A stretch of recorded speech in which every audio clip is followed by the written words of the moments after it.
Anyone who has spent a lot of time debugging in Eclipse is familiar with breakpoints. That is, being able to set a line of code at which the application stops and the debugger takes over, and one can inspect variables and the general state of the application.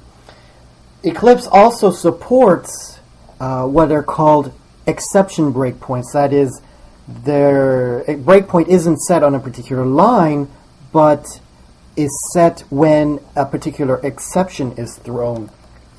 To set a breakpoint exception, connect Eclipse or start Eclipse, go to the debug perspective.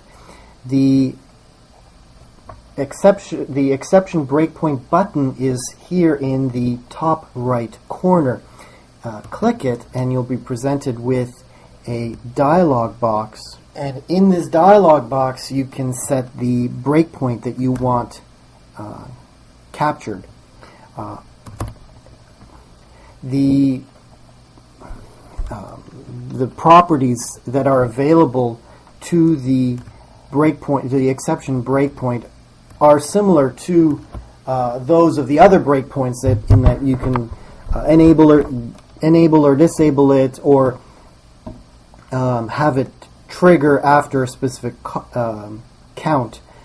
Subclasses of this exception are useful, for example, if you want to catch everything that is an MX exception and all its subclasses, which would include MX application exception.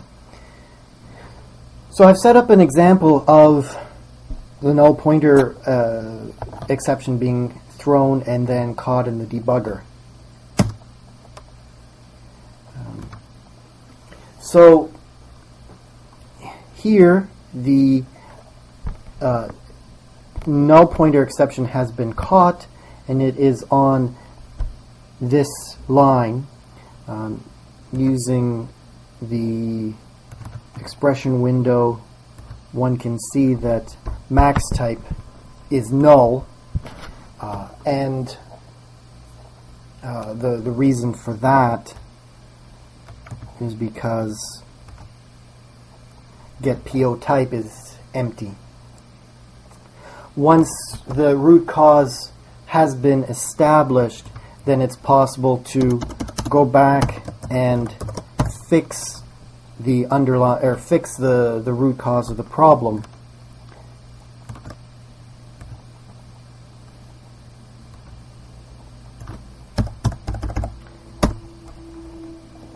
And fix the problem.